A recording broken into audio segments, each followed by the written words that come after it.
pour cette parole qui apporte et qui donne la vie. Nous te rendons grâce, Père, et nous te bénissons en Jésus-Christ, son Fils. Amen. Amen. Voilà. Bon, parfois, tout au long des... Aïcha.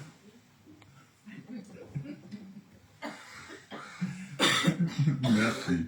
Alors, je disais donc parfois, au rythme des rencontres, des histoires et des parcours de vie, nous sommes appelés à rencontrer des personnes qui portent en elles des poids d'une vie passée lourde à supporter. Des personnes qui semblent emprisonnées ou piégées par leur propre passé ou par des rêves inachevés. Dans certaines situations, ce sont des personnes qui, à cause des différentes souffrances de la vie, parfois des maladies, paraissent vides, deviennent désespérées ou parfois cyniques. Elles ne croient plus à rien. La vie a perdu tout son sens. Et à ces personnes, on ne peut pas parler d'espoir ou simplement de joie. D'autres encore vivent dans la peur de ce qui arrivera demain. Elles ont peur de l'avenir, peur de perdre leur travail, peur de voir souffrir leurs enfants. Bref, elles paniquent au moindre problème. L'inconnu leur fait peur. Elles semblent vivre dans une hantise permanente de ce qui va arriver demain ou qui échappe à leur contrôle. Nous pouvons croire à tort que ces personnes, souvent, sont des personnes qui ne connaissent pas Dieu. Ça sera faux. Car, même parmi nous, nous chrétiens, nous connaissons, nous traversons ces sentiments. Et ces personnes sont tellement préoccupées par les questions de la vie, par leur passé et leur avenir, que le présent ne devient plus qu'un lourd fardeau à porter. La joie et le simple bonheur de rire parfois ont disparu totalement de leur existence. Le pire, c'est que parfois ces personnes ont tout pour être heureuses, mais en sont incapables à cause de leur fardeau trop lourd à porter. En ce début d'année, avec ces textes que nous allons lire aujourd'hui, je voudrais partager avec vous l'espérance que donne la rencontre avec celui qui est le maître de la vie. C'est Christ qui un jour est né à Bethléem. C'est conseiller, c'est Dieu Tout-Puissant, selon Ésaïe, qui est venu mourir pour chacun d'entre nous, pour chacune d'entre nous. Et qui, par sa résurrection, nous ouvre de nouvelles et de belles perspectives. Des perspectives de vie, peu importe nos situations présentes ou passées. Je vais donc vous inviter, quand vous regardez ces premiers diapos, ce sont ces différentes choses que j'ai mentionnées qui, je le pense, font partie de notre vie d'une manière ou d'une autre. Alors nous allons prendre nos Bibles dans l'évangile de Luc au chapitre 4 et nous lirons les versets 14 à 21.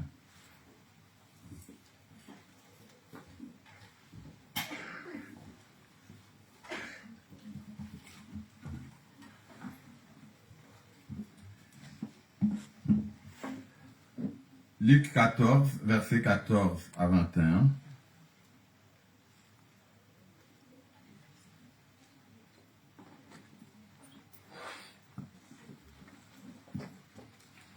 Jésus, revêtu de la puissance de l'Esprit, retourna en Galilée, et sa renommée s'est répandue dans tout le pays d'alentour. Il enseignait dans les synagogues, et il était glorifié par tous. Il s'est rendu à Nazareth, où il avait été élevé, et selon sa coutume, il entra dans la synagogue les jours du sabbat. Il s'éleva pour faire la lecture, et on lui remit les livres du prophète Ésaïe. L'ayant déroulé, il trouva l'endroit où il était écrit « L'Esprit du Seigneur est sur moi, parce qu'il m'a oint pour annoncer une bonne nouvelle aux pauvres. Il m'a envoyé pour guérir ceux qui ont les cœurs brisés, pour proclamer aux captifs la délivrance, et aux aveugles les recouvrements de la vue, pour envoyer libres les opprimés, pour publier une année de grâce du Seigneur. » Ensuite, il roula les livres, les remit aux serviteurs et s'assit. Tous ceux qui se trouvaient dans la synagogue avaient les yeux fixés sur lui. Alors, il commença à leur dire, « Aujourd'hui, cette parole de l'Écriture que vous venez d'attendre est accomplie. » Amen. Ces textes éveillent chez moi, chaque fois que je les relis, un écho assez particulier. Un soir, on était à Kinshasa, c'était un soir où il y avait, l'armée était descendue dans la rue et pillait la ville. Et ça tirait de partout. Et chaque soir, on avait l'habitude de nous réunir pour prier à la maison. Mais ce soir-là, personne n'avait envie de se retrouver pour prier. Parce que les gens avaient peur, tout le monde avait peur de faire du bruit, parce que les militaires pouvaient entrer à n'importe quel moment. Et je me rappelle que nous sommes entrés pour prier. On a fait vraiment service rapide, un chant, un cantique, une petite lecture de la Bible, de tout ça basse voix, puis pouf, on s'est arrêté et au moment de la prière finale pour quitter la pièce, moi j'étais assis, j'étais à genoux, je n'arrivais plus à me lever, je suis resté bloqué là. Tout le monde a éteint la lumière, parce que bon, on était dans une pièce qui donnait sur l'extérieur, il fallait pas. Et tout le monde a quitté la pièce et moi je suis resté là, en train de me demander mais pourquoi j'arrive pas à me lever. Et en continuant à prier, ces textes m'est venu en mémoire. J'ai ouvert ma Bible et j'ai lu ces textes. Et j'ai ouvert la porte, j'ai demandé à toute la famille, revenez, on va prier. On est resté 1h30 à prier et à chanter. La peur avait totalement disparu ce soir-là. Les voisins venaient frapper à la porte, taisez-vous, arrêtez, qu'est-ce que vous faites, vous allez venir les militaires. Mais on a été ce soir-là, cette nuit-là, comme transformés par une autre réalité.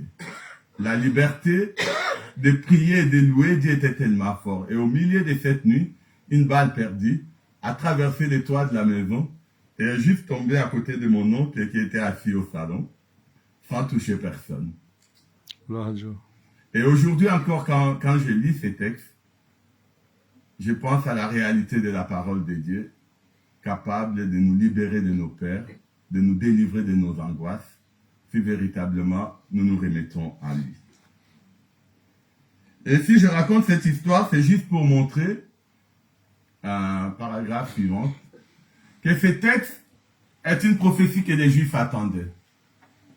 Isaïe l'avait dit depuis des années, il disait que c'est le Messie qui allait l'accomplir. Et ils attendaient tous, les jours, ça allait arriver de génération en génération, les gens attendaient cette prophétie, cette réalité. Et ces jours-là à Nazareth, le fils d'un charpentier arrive, proclame, lit ces textes, et qu'est-ce qu'il dit? Il dit, aujourd'hui, cette parole s'est accomplie. Quand on lit les restes des textes, on voit la stupeur du public, des gens dans l'église, qui commencent à s'interroger, mais qu'est-ce qu'il raconte? Et pour ceux qui ont réussi ces témoignages ces jours-là, ou pour ceux qui peuvent recevoir ces paroles aujourd'hui, la même chose peut s'accomplir. Aujourd'hui, si tu crois à ces paroles, pour toi, elles sont une réalité d'aujourd'hui. Et pour Christ, c'était le début de son ministère public. Et quand on lit les textes d'avant, après ces passages, on se rend compte qu'il a commencé à passer de ville en ville pour guérir, délivrer et sauver. Mais pour en arriver là, juste avant, dans la chronologie de Luc, on voit qu'il venait de passer 40 jours dans les gènes, dans les déserts, où il a été tenté par Satan. Et quand il quitte le désert, il repart chez lui à Nazareth et on a ce récit où il annonce l'accomplissement de la prophétie d'Ésaïe.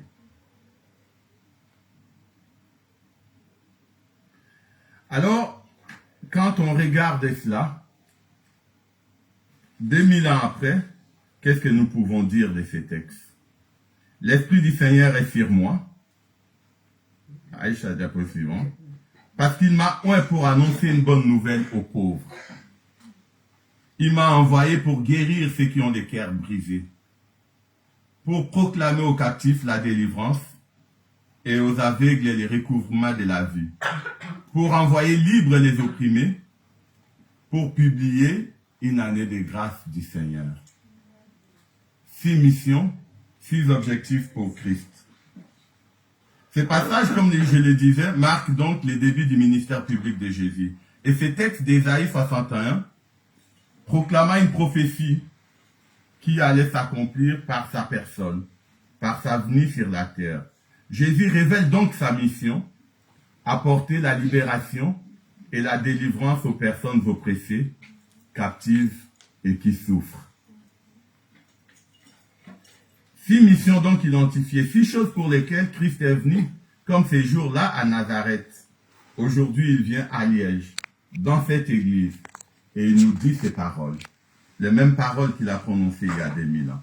Je me tiens devant vous pour annoncer une bonne nouvelle. Je suis devant vous pour guérir les cœurs brisés et les cœurs qui souffrent. Je suis avec vous aujourd'hui, maintenant, pour délivrer ceux qui sont captifs et donner la vue aux aveugles. Je suis là pour libérer les opprimés, peu importe leur oppression. Et surtout, je suis là pour publier une année de grâce. Comment vas-tu recevoir ce message aujourd'hui? Nous pouvons dire plus facilement que moi je ne suis pas un aveugle. D'ailleurs je vois, je me dévie même si j'ai des lunettes. Ou je ne suis pas en prison, je ne suis pas captif.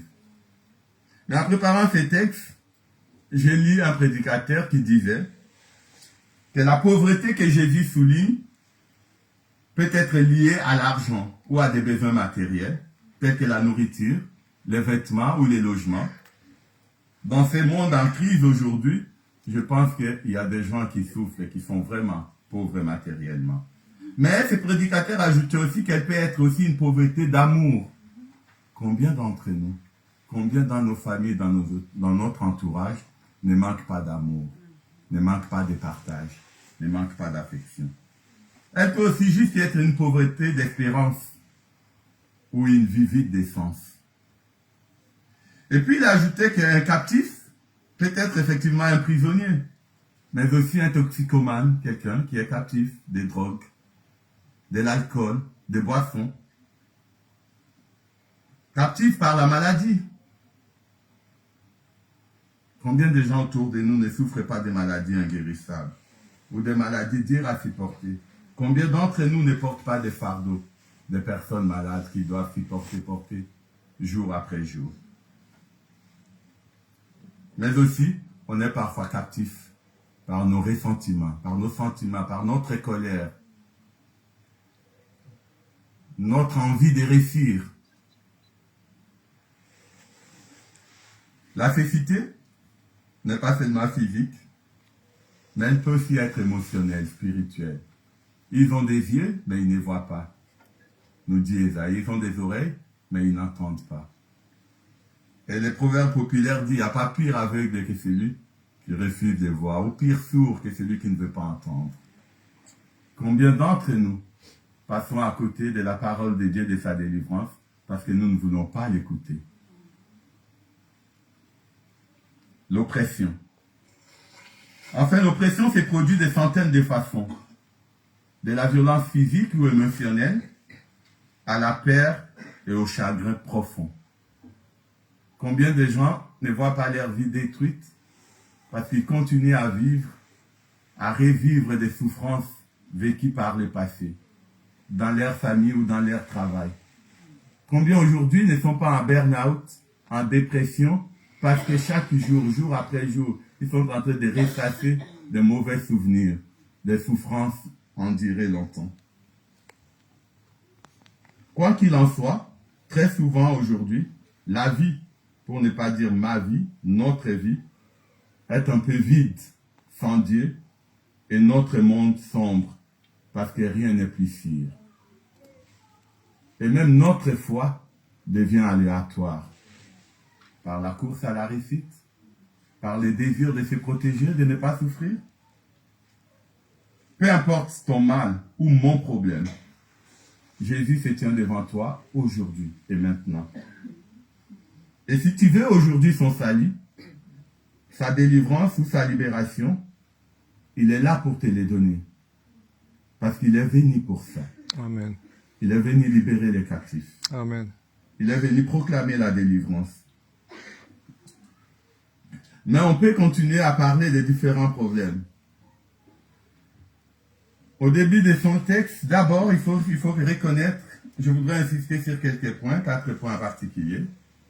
Aïcha, on peut passer au diapositive suivant. Voilà. Jésus est venu libérer ceux qui sont captifs du péché. C'est un mot qui a tendance à devenir tabou dans notre vie, dans le monde d'aujourd'hui. On ne veut plus parler du péché. C'est trop injuste, ça fait jugement, ça fait politiquement incorrect, ça fait parfois prétentieux, orgueilleux. Et pourtant, le péché est présent dans notre monde, il est présent dans nos vies et il est présent dans l'Église. Tant que nous ne reconnaissons pas notre péché, tant que nous ne nous reconnaissons pas pécheurs, tant que nous n'acceptons pas le pardon offert par Christ, nous sommes sous la première des oppressions, nous sommes sous la plus forte des captivités. Et la délivrance n'arrivera jamais. Oui, le plus grand esclavage, qu'on le veuille ou non, qu'on aime ou non ces mots, c'est le péché. Et Jésus est venu pour libérer les hommes de cette captivité. Dans la Bible, on trouve plusieurs exemples. Adam et Ève, au Genèse 3, à cause du péché, à cause de leur péché, l'humanité est tombée sous la domination du diable. On peut ou ne pas l'aimer. On peut ne pas le vouloir, on peut dire que ça fait rétro, diable et Satan, non, sans trop de mots imaginaires pour troubler l'homme dans sa joie. Mais c'est une réalité. Et à cause de ce péché, Dieu avait promis un libérateur. Et Jésus est venu pour cela. Il est venu pour nous libérer du pouvoir du péché. Il est venu pour nous donner la vie. On connaît tous l'histoire des Zachée. Les enfants aiment bien parce que c'est court bonhomme qui se cache, qui grimpe dans son arbre pour voir Jésus passer. Et lui, il a fait cette expérience. Cette prophétie qui était millénaire s'est accomplie ces jours-là. Quand sous cet arbre, Christ s'est arrêté et lui a dit, Zachée, je viendrai aujourd'hui souper dans ta maison. En acceptant ce message de Christ, le salut est entré dans la maison et dans la vie de Zachée. Et cet homme a été transformé, délivré de son avarice, de son besoin d'argent. Il est devenu un homme nouveau. Oui, Jésus est venu libérer ceux qui sont captifs du péché. Est-ce ton cas? Est-ce mon cas? Il nous offre son pardon aujourd'hui, si nous sommes prêts à l'accepter et à vivre avec lui. Christ est venu et il veut briser toutes les chaînes du péché dans nos vies. Peu importe notre passé, peu importe notre présent, il nous offre aujourd'hui une nouvelle vie en lui. La deuxième chose que je veux mettre en avant, c'est Jésus libère ceux qui sont oppressés par des esprits mauvais. Encore un autre mot tabou. On ne veut pas, si quelqu'un parle des esprits mauvais, même dans l'église ou des démons, ça suffit. Mais qu'est-ce qu'il raconte? C'est une réalité biblique, une réalité de notre vie. On le voit tout le long des ministères de Christ, des personnes possédées, remplies des esprits mauvais, à qui Christ apporte la délivrance. Parfois, toute notre volonté ne suffit pas à nous délivrer de certains comportements. Peut-être qu'il faut essayer de demander une délivrance à Christ. On a des exemples dans la Bible que je pense qu'on connaît. Il y a cet homme qui vivait dans les tombes enchaîné. Et quand il rencontre Jésus, quand Jésus le délivre de ses esprits mauvais, on dit tout le monde était étonné. Mais ce n'est pas l'homme qui vivait dans les tombes, qui se déchirait les vêtements. Comment il peut de nouveau parler normalement et vivre normalement? Parce qu'il a rencontré la délivrance. Parce qu'il a connu celui qui est maître de la vie et qui est capable de les délivrer. Puis il y a cette femme qui ont dit depuis 18 ans, elle souffrait, elle était courbée, elle n'arrivait pas à se redresser. Malgré tout ce qu'elle a essayé comme solution. Et quand Jésus l'a rencontrée, Jésus lui a dit, tu es délivré et guéri. Et la Bible nous dit, les esprits mauvais qui étaient en elle sortirent, et cette femme se redressa et commença à louer Dieu. Aujourd'hui, le même Christ est capable de le faire pour toi et pour moi. Amen. Si nous le lui demandons et si nous croyons à sa puissance et à sa réalité. Troisième chose, c'est sans doute ce qui est fréquent dans nos vies tous les jours. Jésus libère ceux qui sont prisonniers des circonstances de la vie. Et les circonstances sont nombreuses. Je pense qu'on est une cinquantaine aujourd'hui. Et je pense que chacun de nous, s'il réfléchit, peut dire, oui Seigneur, telle circonstance dans ma vie m'a fait tellement souffrir. Telle chose dans ma vie me fait encore souffrir aujourd'hui. Telle autre chose dans ma vie, je n'arrive pas à penser, je n'arrive pas à me libérer totalement. Je ne peux pas oublier ce qui m'est arrivé. Je ne pourrai pas vivre normalement, plus jamais, parce que je ne veux plus revivre ça. Oui, pour certains, ça peut être des causes d'injustice sociale, des maladies, je l'ai dit, des situations difficiles. Là aussi, Christ peut venir en aide. Et la Bible est remplie de ces personnes, de ces rencontres avec Christ, de l'aveugle Bartimée, ou de la femme qui a fait plusieurs années, 12 ans de perte de sang. Ils ont rencontré Christ et Christ les a délivrés. Ils ont accepté la parole du Christ. Qu'en est-il pour toi? Qu'en est-il pour moi aujourd'hui? Au début d'une nouvelle année qui commence, sommes-nous prêts à faire cette expérience? Sommes-nous prêts à faire de notre rencontre avec Christ quelque chose qui change nos vies, qui transforme notre existence, qui nous apporte la joie, la délivrance et une espérance qui ne meurt jamais? Ou au contraire, nous allons continuer à vivre dans notre captivité, dans nos oppressions, dans nos douleurs et dans nos souffrances, passant à côté de l'essentiel. Et l'essentiel aujourd'hui, j'ai envie de le dire, c'est une véritable rencontre avec Christ. Quelque chose qui nous porte, qui nous délivre et qui nous ouvre de nouvelles perspectives, malgré les situations actuelles. Parce qu'il n'est pas seulement apporté celui-là, mais il est celui qui donne de la joie. Et si on prend sa main, la main qu'il nous tend aujourd'hui, on peut marcher avec lui. Ça peut peut-être pas être instantané comme Bartimée, directement, voir et couvrir la vie, mais progressivement, la confiance et la joie reviendront dans notre vie. Parce que nous serons guidés par lui. Et la dernière chose, je regarde les temps, Luc. Merci. Et la dernière chose sur laquelle je voudrais insister, c'est Jésus est venu proclamer une année de grâce. Je pense qu'on en a parlé tout au long de ces débuts d'année. On avait dit qu'on a encore jusqu'au 31 pour dire nos vœux et pour souhaiter nos vœux. Et j'ai envie de dire, aujourd'hui, en ce 26 janvier, Christ nous apporte ses vœux aujourd'hui. Et ses vœux pour nous, c'est que nous puissions vivre une année qui soit une année remplie de sa grâce.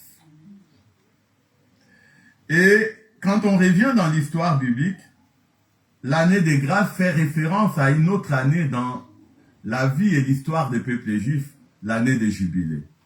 C'était quoi une année des jubilés? Quand Moïse a reçu les lois de Dieu, Dieu avait institué une règle. Tous les 7 ans, 7e jour de repos, les Juifs devraient libérer un certain nombre d'esclaves, les rendre la liberté. Ils devraient laisser la terre se reposer. Ils devraient remettre certaines dettes, les pardonner parce que 7 ans se sont écoulés. Et puis l'année des jubilés, c'était tous les 50 ans, on devrait tout pardonner. Ceux qui avaient perdu leurs biens, on devait les leur restituer. C'était une année de restauration.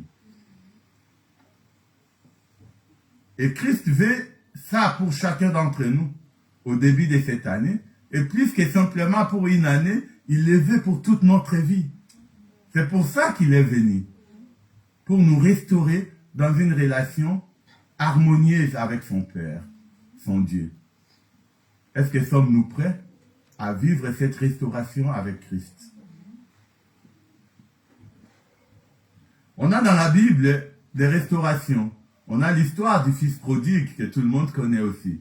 Cet enfant qui est parti de la maison de son père avec des désirs justes, qui aujourd'hui ne voudrait pas recevoir l'argent de son héritage et aller vivre sa vie pleinement, aller découvrir le monde, aller réussir sa vie. Et ce garçon est parti porté par ses désirs. Et face aux conséquences désastreuses, quand il était au fond des trous, quand il mangeait la nourriture des cochons, il a compris qu'il avait besoin de revenir en arrière. Qu'il avait besoin d'être restauré.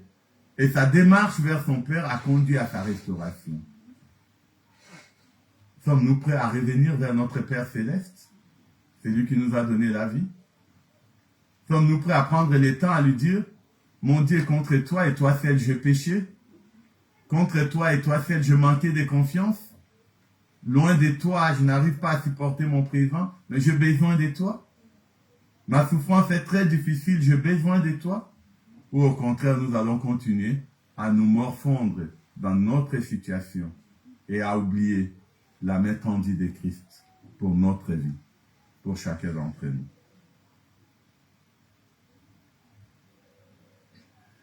Cette année de grâce est aussi le pouvoir que donne la confiance en Dieu.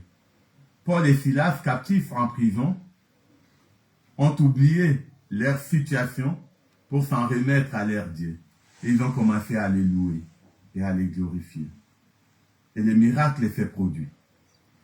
Parfois, on n'a pas besoin de pleurer. Parfois, on n'a pas besoin de gémir. On a juste besoin de faire confiance à Dieu. De dire, Seigneur, je te louerai toujours parce que tu es le maître de ma vie. Et dans la louange à Dieu, sa puissance se libère et se manifeste. Sommes-nous prêts à faire cette expérience tout au long de cette année qui commence, à dire, Seigneur, peu importe la situation que je traverse, je te reste fidèle et je te louerai toujours. Amen. Gloire à Dieu. Parce que tu es mon Dieu et tu es mon Père. Alléluia. Oui, aujourd'hui peut devenir une journée de grâce. Cette année peut devenir une année de jubilé pour toi si tu choisis de revenir à Christ. Revenir sincèrement à Christ, avec ton cœur, avec ta pensée, et avec tes paroles comme l'a dit Luc. Parce que souvent on dit non, ma foi, c'est l'histoire de mon cœur, c'est secret, c'est pas vrai. Ce qui est dans les cœurs doit se voir dehors. Cette foi, cet amour que tu as pour Dieu, doit aussi s'entendre dans ta parole. Doit aussi se voir dans tes actes. Sinon, ce qui est dans ton cœur, là, restera caché. Et même Dieu ne le verra pas. On sera surpris un jour, il nous dira, ah, mais Seigneur, moi, tu as vu comment je prêchais à l'église? Et il te dira, non, je ne te connais pas. Ah, tu as vu comment j'ai servi à l'église? Il te dira, ah non, je ne te connais pas, tu ne l'as jamais fait pour moi.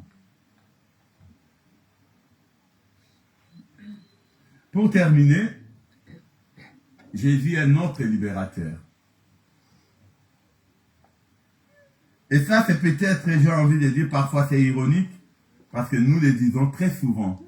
Nous les crions, nous les chantons. Et parfois, ces moments de louange sont des moments où nous sommes transfigurés. Mais quel contraste que de voir cette personne qui a chanté, dansé à l'église. Jésus est mon libérateur, je suis joyeux, je suis heureux. Quand il rentre chez lui, le visage est...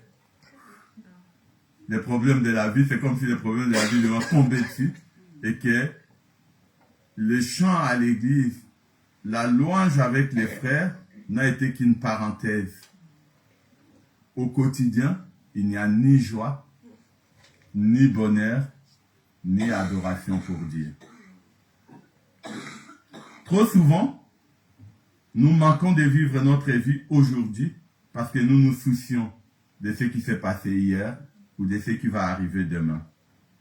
Et pourtant, la présence de Christ aujourd'hui guérit en quelque sorte, peut guérir notre passé et nous préparer pour l'avenir. La bonne nouvelle que Christ apporte, celle de la libération, de la délivrance et de la liberté, est une réalité pour ceux qui acceptent de vivre et de marcher avec lui. Des millions de personnes l'ont expérimenté et continuent à l'expérimenter aujourd'hui. Parce que Jésus est réellement venu pour briser les chaînes du passé et du péché. Il est réellement venu et il agit aujourd'hui pour délivrer de toute oppression spirituelle. Oui, Jésus est là ce matin pour restaurer nos vies brisées. Et surtout, il est là aussi pour nous offrir une année de grâce et de liberté. Alors, quel est le choix que toi, tu veux faire aujourd'hui? Le choix de t'en remettre à lui ou de continuer à être le maître de ta vie?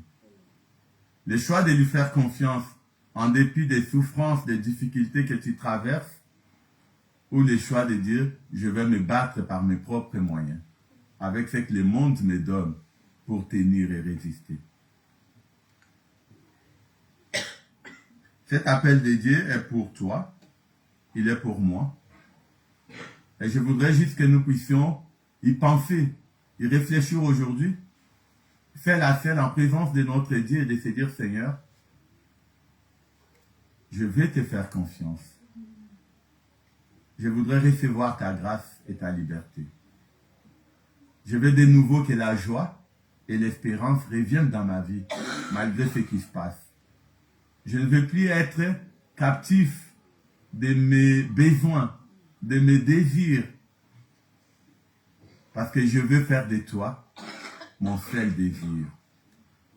Je veux faire de toi le seul maître de ma vie.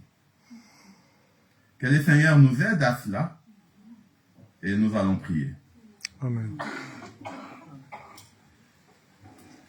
Seigneur, la vie parfois elle est trop difficile. Nous attendons parfois ta parole, mais il ne reste que des mots dans nos cœurs. Nous sommes touchés l'espace d'un instant, et puis, quelques temps plus tard, nous avons oublié. Oui, les péchés continuent à dominer dans notre vie, mais toi, Christ, tu es le libérateur.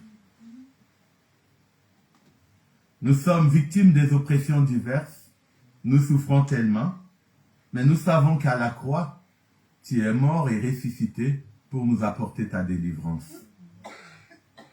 Oui, Seigneur, les souffrances ne s'arrêteront peut-être jamais. Nous aurons toujours des moments difficiles. Peut-être nous sommes en plein dans ces moments-là. Mais nous pouvons aussi, Seigneur, te faire confiance et savoir que tu es notre restaurateur. Nous avons besoin de toi parce que tu es un Dieu vivant qui agit et aujourd'hui, Seigneur, nous voulons simplement nous remettre entre tes mains. Je vais te prier pour chaque personne ici présente. Tu connais ses problèmes. Tu connais ses besoins. Tu connais ses peurs et ses craintes, Seigneur. Si cette personne aujourd'hui demande ton aide, toi tu es fidèle, tu dis, quiconque invoquera le nom du Seigneur sera sauvé. Alors, Seigneur, rencontre mon frère ou ma sœur qui te fait cette demande aujourd'hui, d'être restauré par toi. Et accorde-lui, Seigneur, ta restauration, ta délivrance et ta liberté. Merci pour ta parole ce matin. Merci pour ta grâce infinie. Pour notre Jésus.